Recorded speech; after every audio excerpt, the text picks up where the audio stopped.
अस्सलाम वालेकुम, welcome to my channel homeo doctor Huma. मैं हूं आपके साथ doctor Huma Chishti, general physician and consultant, vice president, community of homeopaths Pakistan. आज की जो वीडियो है हम बात करेंगे एक मेडिसिन के हवाले से। मटीरिया मेडिका की ये मेडिसिन है जो होम्योपैथिक मेडिसिन है, इस हवाले से हम बात करेंगे। मेडिसिन का नाम है सेरोटोनिन।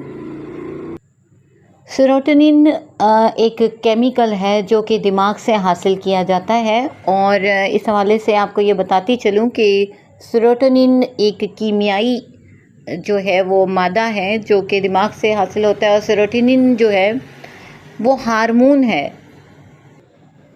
एक्चुअली ये एक न्यूरोट्रांसमीटर है जो कि कंट्रोल करता है हमारी भूख को, याददाश्त को, नींद को, मूड को।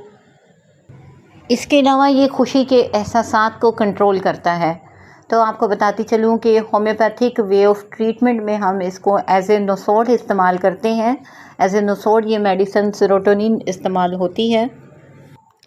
ये मेडिसिन दिमागी और जज्बाती जो तकलीफ़ हैं उनमें बहुत ही अच्छा असर रखती है।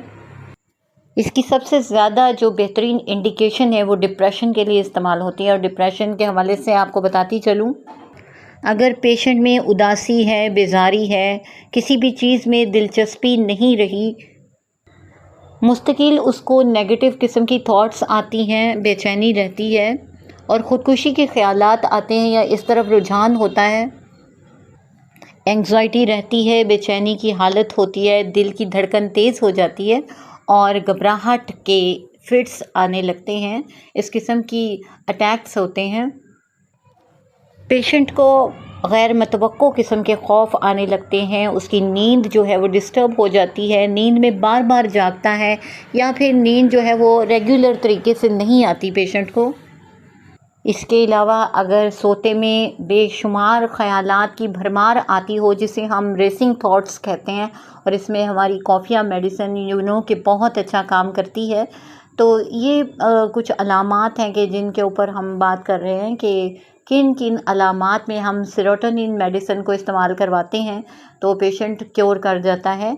इससे पहले कि मज़ीद इस पे बात की जाए तो आपसे रिक्वेस्ट है कि आपने अगर चैनल को अब तक सब्सक्राइब नहीं किया तो काइंडली इसको सब्सक्राइब कर दीजिए, लाइक कीजिए और कमेंट सेक्शन में अपनी राय का इज़हार ज़रूर कीजिए। आप देख रहे हैं मेरा चैनल होमियो डॉक्टर हुमा। इसके अलावा ओसीडी का मसला, जिसमें बार बार ख़यालात एक ही किस्म के आते हैं और उनसे छुटकारा पाना पेशेंट के लिए मुश्किल हो जाता है, बल्कि नामुमकिन हो जाता है। ना सिर्फ ये बल्कि माजी के ख़यालात बार बार पेशेंट को आते हैं जिसकी वजह से उसके लिए जीना मुश्किल होने लगता है। मूड स्विंग्स में ये मेडिसिन बहुत अच्छा काम करती है कि जहाँ कभी हंसी होती है और कभी रोना होता है। पीएमएस के लिए ये बहुत अच्छी कारगर साबित होती है कि जहाँ प्री मेंस्ट्रुअल सिंड्रोम की कैफियत में होता है कि चिड़चिड़ापन की कंडीशन आ जाती है फीमेल्स में, इरिटेशन बहुत ज़्यादा मिजाज में आती है, गुस्सा होता है। नर्व्स एग्जॉशन यानी दिमागी थकन के लिए बहुत अच्छे तौर पे इस्तेमाल होती है। अच्छा, आपको ये भी बताती चलूँ कि टेम्परामेंट पे इसका बहुत अच्छा रोल होता है, बिकॉज़ मैंने स्टार्ट में ही आपको बताया कि ये इमोशनल लेवल पे बहुत अच्छा काम करती है। इसका ताल्लुक़ आपके जज्बात और एहसासात से है। तो बहुत ज़्यादा हसास लोग, यानी बहुत ज़्यादा संजीदा, बहुत सीरियस और सेंसिटिव किस्म के लोग जो तन्हा रहना पसंद करते हों, बहुत ज़्यादा सोचने वाले यानी ओवर थिंकर हों और लोगों से अलग थलग रहना पसंद करते हों या नहीं रहना चाहते हों, सोशली इंटरेक्शन उनका कम हो। इसके अलावा ऐसा पर्सन जो जज्बाती तौर पे टूटा हुआ हो, मोस्टली हम जब भी बात करते हैं हार्ट ब्रोकन लोगों के हवाले से तो नेट्रम्योर का जिक्र करते हैं, लेकिन यहाँ आपको बताती चलूँ कि बहुत सारी ऐसी जो इमोशनल मेडिसिन्स हैं उनके तमाम की तमाम अलामात आप देखेंगे तो सेरोटोनिन जो मेडिसिन है आपको इसमें मिलेंगी। अगर मियाज़्म की बात की जाए तो मियाज़मेटिकली ये जो मेडिसिन है सॉरिक है, साइकोटिक है और ट्यूबरकुलर मियाज़्म रखती है। अंदरूनी और जज्बाती कशमकश और कमज़ोरी सॉरिक मियाज़्म को यहाँ पर शो करती है। सोरा का मियाज़्म है। जबकि बार बार मनफी सोचें जो होती हैं, नेगेटिव सोचें और वसवसे जो हैं वो साइकोटिक मियाज़ से इसका ताल्लुक़ है और यहाँ साइकोटिक मियाज़ के तौर पे इसे डील किया जा सकता है। और जहाँ ख़यालात की शिद्दत आ जाए और अपने आप को ख़त्म करने का या ख़ुदकुशी की तरफ रुझान हो तो ये ट्यूबरकुलर मियाज़ की तरफ चली जाती है बात। अब हम बात कर लेते हैं इस हवाले से कि मेडिसिन में किन चीज़ों से एग्रावेशन होती है और किन चीज़ों से अमेलियोरेशन होती है, यानी किन से बेहतरी होती है और किन से तकलीफ़ में इजाफ़ा हो जाता है। तो सबसे पहले एग्रावेशन के हवाले से बात करेंगे। तन्हाई में इसकी अलामात बढ़ जाती हैं। रात के वक्त पेशेंट की अलामात में इजाफ़ा हो जाता है। किसी गम या सदमे या धचके की वजह से उसकी कंडीशन जो है वो बिगड़ सकती है। इसके अलावा ज़्यादा ज़हनी दबाव या नींद की कमी भी इसकी तमाम तकालीफ़ को बढ़ा देती है। और अब हम बात करते हैं अमेलियोरेशन की, यानी कि बेहतरी की। तो बेहतरी के हवाले से बात की जाए कि सोशली जब ये लोगों से मेल मुलाकात करता है पेशेंट तो बेटर होने लगता है।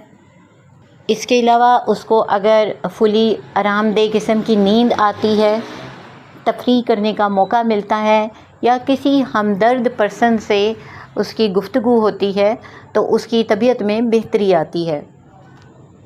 लास्टली ये कि पॉजिटिव किस्म की एक्टिविटीज़ करने से भी जो है उसकी तबीयत में बेटरमेंट आने लगती है। यहाँ आपको बताती चलूँ कि इस किस्म का पेशेंट जो तमाम अलामात आपको बयान की गई, इसमें जो सबसे ज़्यादा अहम तरीन बात यह है कि सोशल मीडिया का कम इस्तेमाल किया जाए, अपनी एक्टिविटीज़ को पॉजिटिव बनाया जाए और ये कि नींद को प्रॉपर टाइम दिया जाए, पूरा किया जाए। डेली स्लाइड सी एक्सरसाइज ज़रूर होनी चाहिए, वो 20 यानी मिनट की वॉक हो जाए, 15 मिनट की वॉक हो जाए बेहतरीन है।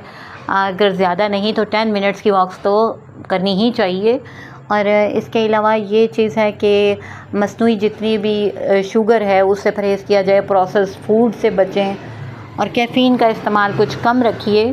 तो ये तमाम वो चीज़ें हैं कि जो कि फ़ायदेमंद हो सकती हैं ऐसे तमाम पेशेंट्स के लिए जो इमोशनल डिस्ट्रेस का शिकार होते हैं, और इसमें मेडिसिन बहुत बेहतरीन काम करती है।